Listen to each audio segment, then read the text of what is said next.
Inter-Bologna 2-2, tra le altre cose si chiude con una assurda polemica che da interisti abbiamo l'obbligo tutti insieme di respingere nella maniera più assoluta, perché dirigenza, società e staff tecnico e squadra intera stanno portando avanti ormai da anni questa linea del basso profilo nel non sollevare la polemica, che stia pagando o meno lascio a voi decidere, ma noi abbiamo l'obbligo, quando ci sono falsità che vengono lanciate nei confronti dell'Inter, quando vengono dette assurdità, abbiamo l'obbligo di alzare una barriera e farci sentire anche noi. Perché finale di Inter-Bologna, intanto la dichiarazione di Vincenzo Italiano che sostiene che il primo gol dell'Inter sia stato viziato da un fallo, che tra pochissimo andremo a vedere. Se quello è un fallo, vorrei capire che cosa è successo su altri campi. Ma addirittura in Spagna, il Mundo Deportivo, quotidiano della Catalogna, che anziché pensare allo schifo, lo schifo che sta combinando il suo Barcellona, che deve vendersi gli armadietti di Messi per poter campare, scrive Inter che non vince nonostante l'aiuto arbitrale. In Italia intanto viene sottolineato il nervosismo dell'Inter, l'Inter che pareggia una partita e diventa un guaio, diventa un problema, diventa un allarme, un Inzaghi che sulla prima pagina della Gazzetta dello Sport, addirittura in prima pagina la Gazzetta mette la rabbia di Inzaghi, arbitri, altri errori. Ma quale rabbia di Inzaghi, ragazzi? Ma stiamo scherzando? Inzaghi era tutt'altro, era nervoso come è normale che sia dopo una partita che vuoi vincere e che si chiude in quel modo lì, con un errore tra l'altro di Pairetto piuttosto grave, ma, ma stiamo scherzando? Ma stiamo scherzando davvero? Io sono il primo ad aver sottolineato in diretta questa immagine che lo stesso Inzaghi poi ha ribadito. È Inzaghi che al contrario a fine partita non solo non va a sbraitare nei confronti di Pairetto, ma ferma i giocatori dell'Inter che stavano andando a protestare. Inzaghi che ha avuto la lucidità di fermare i suoi giocatori per non creare ulteriori problemi, e lo ha anche detto nel post partita. Seconda cosa, il fallo di Bastoni sul primo gol. Io qua, ragazzi, vorrei capire, Bastoni qua tocca solo il pallone e poi dopo va a impattare Odgaard, ma il pallone è totalmente fuori dalla disponibilità del giocatore del Bologna. Il piede di Bastoni tocca solo il pallone. Dall'altro lato, pochi giorni fa, Morata con il piede tocca solo il piede di Aslani e non tocca mai il pallone, e quello non è fallo, e si grida allo scandalo per Bastoni che tocca solo il pallone, mentre Morata che porta via il piede di Aslani, niente, tutto ok, tutto bene. Terza cosa, su Pairetto, è un arbitro semplicemente scarso, e questo bisogna ribadirlo. Di arbitro bisogna parlare, perché dentro una partita, quando analizziamo tutto, anche l'arbitro fa la sua parte, e se giudichiamo le prestazioni dei singoli, dell'avversario, bisogna giudicare anche quella dell'arbitro, che è stata una gestione scarsa di questa partita, con tanti errori, 32 falli totali, un solo ammonito che è stato Simone Inzaghi, come ha detto anche lui in conferenza. C'è un episodio molto dubbio, che rimane molto dubbio. Noi siamo abituati a vedere un Sommer che sfioricchia il pallone, poi tocca Anzolà e diventa calcio di rigore. Qua vediamo Skorupski che il pallone non lo tocca per niente e Thuram comunque cade a terra, e rimane tutto così, sospeso, non se ne parla nemmeno. Ecco, per me rimane un rigore non solare, ma molto dubbio, assolutamente molto dubbio. Detto questo, la gestione arbitrale scarsa non deve diventare poi un alibi. Per questo adesso parliamo della partita, e lo facciamo quindi in questo nuovo episodio in cui devo anche correggermi un po' rispetto a quello che abbiamo detto nel post partita di ieri. Ben ritrovati amiche e amici Passione Interisti, vi invito a lasciare un mi piace, iscrizione al canale se non l'avete ancora fatto. Oggi intro un pochino più nervosa, un pochino più lunga del solito, perché questi discorsi che vengono fatti sull'Inter mi fanno veramente infuriare, e sono molto contento che esista una community sana come quella di Passione Inter, soprattutto del club di Passione Inter, che ci permette di vivere la partita in maniera più analitica, più profonda e più sensata. E ne approfitto anche per ricordarvi che abbiamo reso la possibilità di diventare soci del club di Passione Inter ancora più flessibile e più semplice. Infatti sono stati introdotti gli abbonamenti mensili, per cui da questo momento avete la possibilità di entrare a far parte del nostro club anche con un abbonamento mensile. Potete iniziare fin da subito a godere di tutti quelli che sono i vantaggi della nostra community esclusiva. Vi lascio il link in descrizione per entrare a far parte del nostro club. Ora, sul commento che ho fatto post partita ieri, come dicevo, dovevo un po' correggere il tiro, perché ho chiuso la partita a caldo nei minuti, noi abbiamo fatto la solita cronaca, eravamo più di 4.000 in diretta collegati, valanghe di commenti negativi come capita sempre quando l'Inter non vince, quindi il mio umore è stato un pochino condizionato nel finale, e credo che la mia analisi post partita sia stata un pochino più negativa di quello che invece vuole essere, per cui più a freddo vorrei analizzare alcuni appunti sparsi che poi approfondiremo ulteriormente anche nella diretta delle 19:30, a partire da quelle che sono le presunte colpe di Simone Inzaghi, dell'allenatore, che sono state date tante. Dopo questa partita si è rimesso, come spesso capita, in discussione anche il valore del suo lavoro.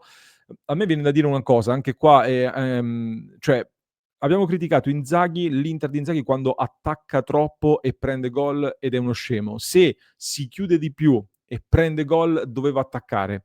È evidente che alla fine della fiera quello che condiziona il giudizio è sempre il risultato, più del gioco.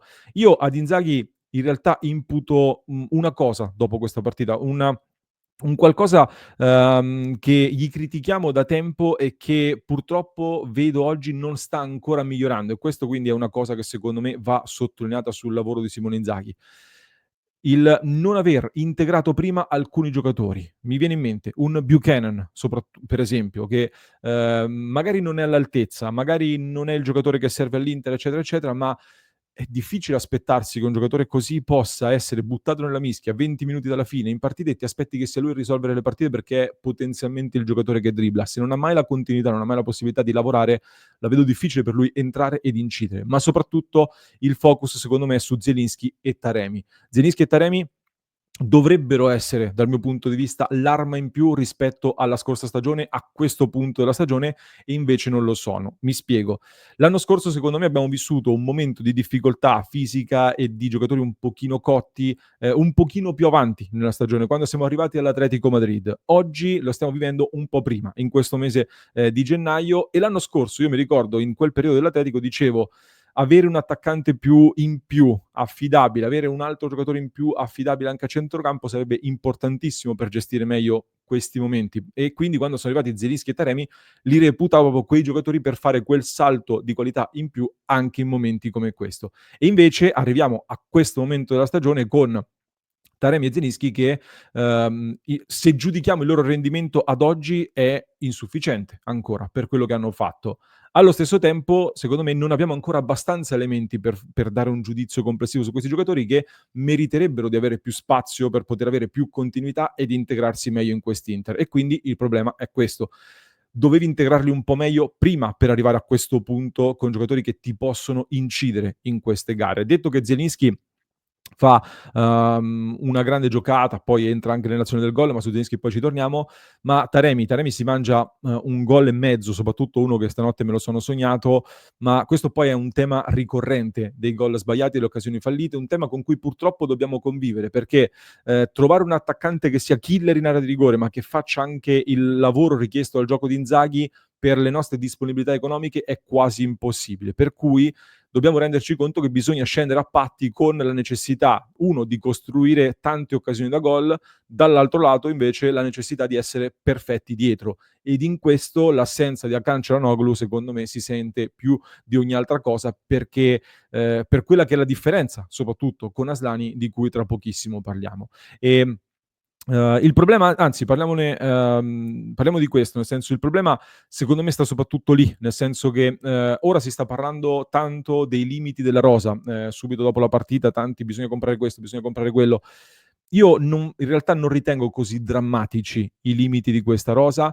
L'Inter si trova in difficoltà ancora una volta nel gestire tanti cambi, ma perché? Perché di partenza hai già delle assenze importanti o diversi giocatori che sono stati spremuti e quindi non al top della forma, per cui i limiti di questa cosa io li rimetto sempre, nel senso, si può fare di meglio, ma non siamo così scarsi. Non è vera quella storia delle 2 squadre, che però è sempre portata avanti da chi vuole denigrare l'Inter, da chi vuole, sminuire l'Inter, il discorso delle 2 rose, non da chi davvero conosce l'Inter, ma non è vero neanche che siamo così scarsi secondo me. Il vero tema semmai è proprio su Aslani, come dicevo, un Aslani che è il giocatore più distante secondo me dai titolari che deve dal titolare che deve sostituire. Soprattutto la cosa che mi preoccupa in questa partita: 34 palloni giocati sono pochissimi, per quello che è stato schermato totalmente da Odegaard, ne ha sbagliati tanti con delle giocate in alcuni momenti veramente incomprensibili. Si gira per tornare indietro e va addosso all'avversario quando poteva andare in campo aperto ad un certo punto della partita. A me la cosa che preoccupa di Aslani è che mi sembra entrato nel loop alla Bellanova e soffre la pressione di un San Siro che mugugna quando sbaglia. Zielinski invece, che citavo prima, è più esperto e è partito con degli errori e nonostante qualche malumore dello stadio comunque alla fine ne è uscito bene e ha trovato anche 2 giocate di altissima qualità, anche se per me Zielinski deve salire tanto ancora di rendimento per quello che è il suo potenziale. Asllani invece lo soffre e rischia di avvitarsi su se stesso, e delle considerazioni su Asllani assolutamente vanno fatte fin da subito, assolutamente.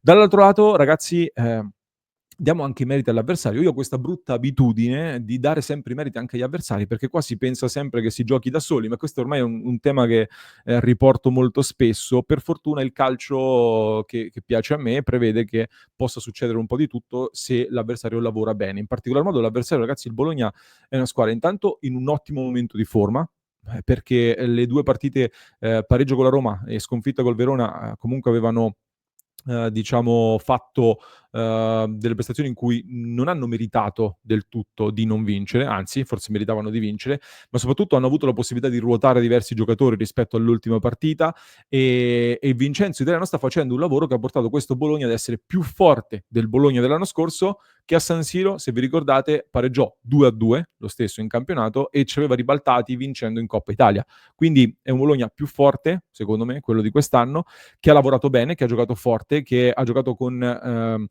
una pressione molto alta, che avremmo dovuto aggirare meglio con la possibilità di andare in campo aperto. Infatti dopo i primi 15 minuti di ambientamento c'eravamo riusciti, ma poi nel secondo tempo non siamo più riusciti a farlo, e i cambi hanno un po' sconvolto la trama di gioco, con un Inter che faticava a portare letteralmente il pallone davanti, e quindi si è creato anche molto meno. Quindi complimenti anche al Bologna che ha saputo ingabbiarci. Detto questo, l'Inter gira dopo 19 partite di campionato che sono state giocate, con 44 punti realizzati. In proiezione è un Inter che va verso gli 88 punti in campionato. 88 punti sono una quota scudetto, poi se altri ne fanno 90, ragazzi, bisogna fare i complimenti a chi fa 90 squadre. È un Inter che deve ancora recuperare una partita per riavvicinarsi ulteriormente al Napoli, quella famosa con la Fiorentina. Se si vince siamo a pari punti col Napoli, Napoli che adesso affronta l'Atalanta in uno scontro diretto e poi avrà un calendario piuttosto difficile, mentre l'Atalanta avrà un calendario molto più agevole, per cui potrebbe anche riaprirsi uno scenario di lotta a 3 molto intensa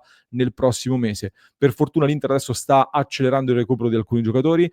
C'è un Lautaro Martinez che sta tornando ai suoi ritmi realizzativi, visto che ha segnato in 3 gol nelle ultime 5 partite, e questa non può che essere una buona notizia. Ci sono delle cose da sistemare, su Frattesi poi ne riparleremo a parte, perché se il suo atteggiamento inquina l'Inter, detto che nel finale a me sembra essere entrato benino, pur non avendo inciso concretamente, e penso che se dovesse rimanere è un giocatore che si può risettare completamente sul mondo Inter, però bisogna decifrare questa situazione, ma diciamo è un Inter che può assolutamente ripartire, soprattutto ritrovare la condizione se tornano tutti i giocatori che abbiamo in rosa, sostanzialmente, soprattutto quelli più importanti.